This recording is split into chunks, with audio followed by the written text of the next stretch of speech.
Welcome to That's Camellia podcast.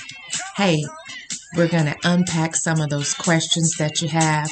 We're going to interview some guests and let's have a conversation. Come on, enjoy the show. All right, welcome back to That's Camellia podcast. All right, I want to take a pause and really talk about or bring awareness to this season that I found myself in. Awareness and acknowledgement. Let me tell you, I remember years ago, I was in a conference and I was sitting across from one of my coworkers. I was in a conference.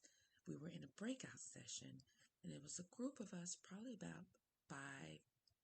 Five of us was at a table and we were having a conversation about the topic.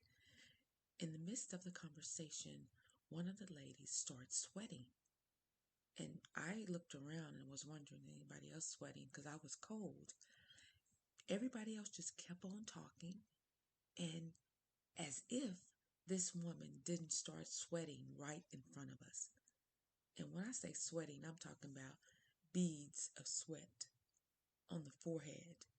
And she's still talking. She's not giving it any attention as if it was normal. I remember touching her on the arm saying, are you okay?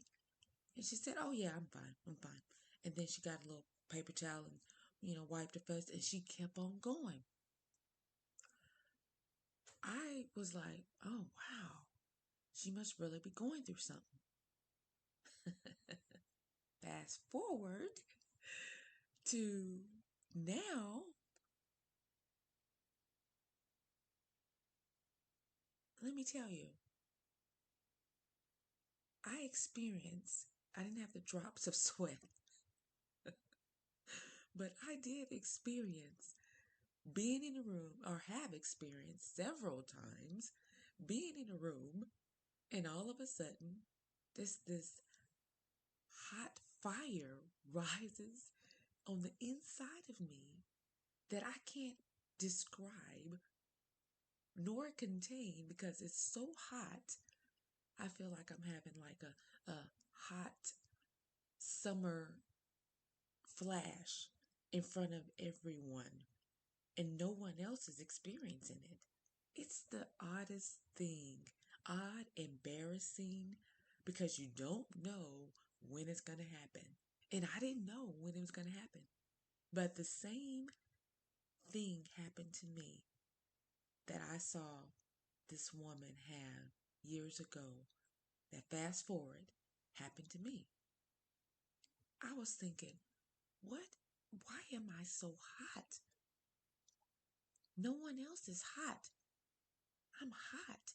And I couldn't get cool enough, fast enough. I couldn't stop it. So I started getting a fan. I was like, let me get a fan and fan it. Oh, it did not work. And this internal heat kept going for just probably a couple minutes or so. But it's a hot couple of minutes. Does anybody know what I'm talking about? It's like a hot couple of minutes. It's one of those minutes where, when you get so hot, you just want to take everything off and it's still not enough. It's that. It's hot flashes, y'all.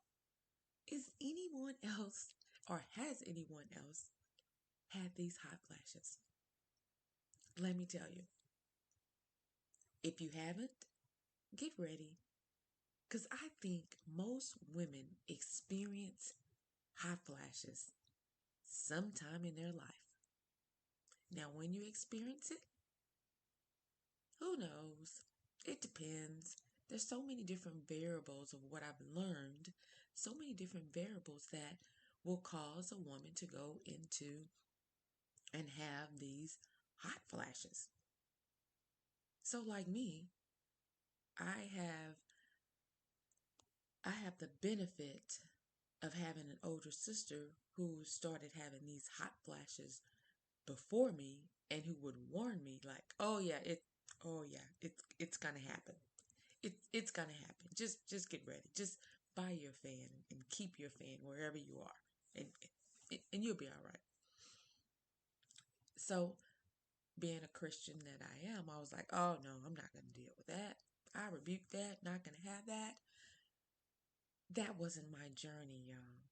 That was not my journey. It would have been nice, and some women do have that testimony that they prayed it off and didn't have not one hot flash. Well, that is wonderful for you.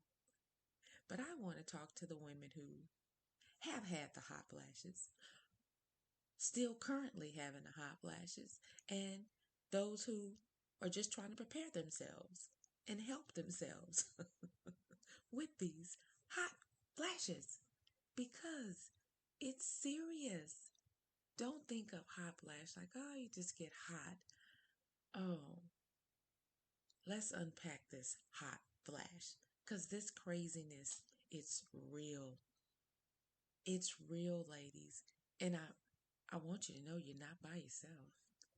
You're not. Because these hot flashes, sadly, it might just be the beginning of the journey. So let's talk about it. So, hot flashes sometimes include night sweats, these sudden feelings of intense heat. Then you start sweating.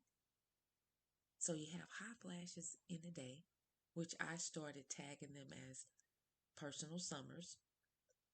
And then you have the night sweats. At night, you're sweating so bad, you have to get up, change your pajamas, sometimes change your sheets, and then you have to calm down enough, cool off enough, and then go back to sleep. So you know where I'm getting right. Sleep disturbances, sleep deprivation.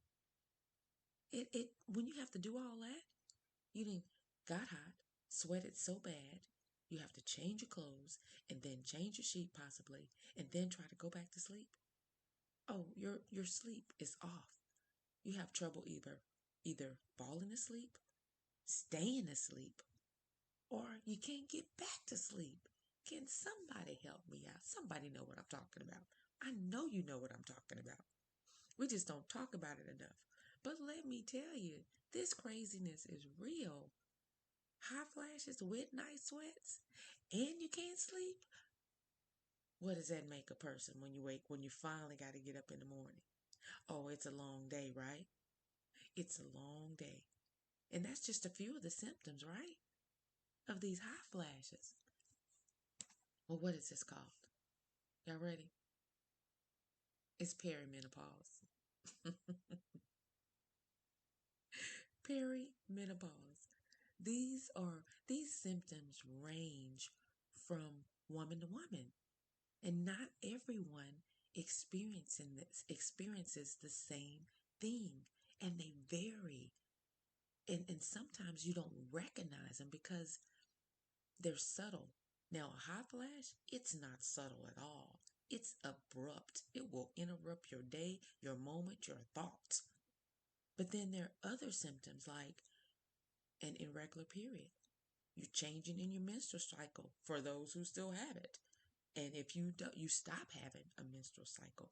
The flow, the frequency, yeah, that's part of the perimenopause. Oh, and let's not forget the mood swings. Oh, mood swings. It's another symptom of perimenopause. I mean, these emotional ups and downs.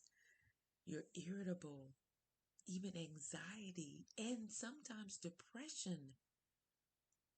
Yeah, these mood swings. Oh, these mood swings are real. They are real. Ups and down. 1 minute you're crying, 1 minute you're mad. You're going from 0 to 100 so quick, and you don't understand why. Where, well, before you dropping the mayonnaise wouldn't have made you cry. Now it's making you cry. I mean, this emotional up and down, it's real and irritable. You don't want to be bothered. I'm fine. I want to sit right here. Yeah. Okay. So what have we talked about so far? It's craziness, Rob. It's craziness. Hot flashes, night sweats, sleep deprivation. Mm. And I love sleep. But let me tell you, when I start having to get up to go use the bathroom, and because I got hot, and then had to cool off, and then try to get back to sleep. Well, before I was getting a good 7 hours, 7 hours a night. And then all of a sudden, this kind of disrupts my life. And I'm getting, oh, three at the most. And sometimes that's a broken three. Oh, it's hard to function on that amount, small amount of rest. We need rest. We need rest. We need it for our bodies. We need it for our mental. Oh, oh, and then I'm not through with the symptoms, y'all. Vaginal dryness. Oh yeah, you don't want you don't talk about sex. You're not. That's not even on your radar. It's not even on your mind. So for my married women out there, oh yeah, you ain't even thinking about it. You don't want to be bothered. And then when you do, it's just nah. I'm done. I'm good. I'm good. I'd rather try to get some sleep. Right? You're not even thinking about it. All right, kudos to our husbands that have to endure this and have to watch us and encourage us through this thing. Because when you have a partner, they walk through this with you. So if they going through this craziness with you, they can validate it. I can my husband can validate all the mood swings, the hot flashes, the night sweats. Yeah, he can validate that stuff. So I bring it up because it's real. And I want women to talk about it more. It's not this taboo thing where you don't talk about it.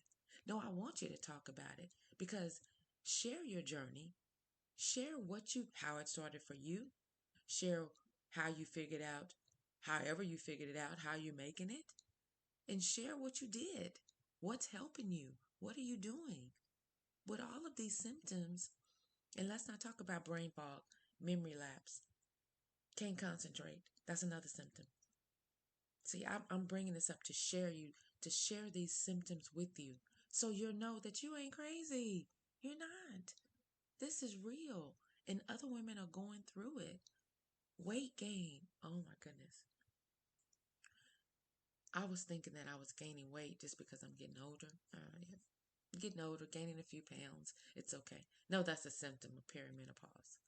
That was relief to me. I was thinking, wait a minute, it's just not me. I'm working out. I'm trying to eat right. You know, no, it's a symptom. Some of these things, they're so subtle that we need to collectively, when you add them all together and you actually stop, when you stop self-diagnosing and actually see someone, get your levels checked, then you realize that, oh, you're not crazy. This is real. This is something that's going on with your body and that you need help addressing. So stay with me. We're going to continue to talk about this because I'm going to bring some other women on and they're going to share their journeys about what they've been through. Now, I gave you some symptoms of perimenopause is what we're talking about. One more symptom, joint and muscle aches, discomfort in your joints. Wake up and something hurt. I used to think, oh, it's just I'm getting older. I mean, knee hurt, ankle hurt, shoulder hurt, back hurt. it was a it was a mess. It's craziness. It was a mess. When it sounds funny, but let me tell you, this was several years that I had these varying symptoms that collected. I didn't put them together collectively for years. So I went through this craziness for years until one fateful day. So I want to talk about that fateful day when I met a hormone specialist who totally changed my life and gave me a new journey where now I could tell you about these symptoms and tell you about my journey. And I want to encourage you along your journey. Now, if you're having any of these symptoms that I have described, I want you to take the time to actually go get your levels checked, your hormone levels checked by a hormone specialist, and have that conversation. Be transparent because I want you to have all the data you need in order to make a choice, in order to set your life on the right path and to help you with all of these symptoms because it's important and you're not alone and you're not by yourself. Every woman's journey is different. Every woman's process on what they use in order to help them with their hormones, in order to help them through perimenopause and even menopause will be different. But at least go get your levels checked and get on the right path. All right, that's all we have for today. Join me next time on That's Camellia podcast, where we're going to continue our conversations. Make it a great day.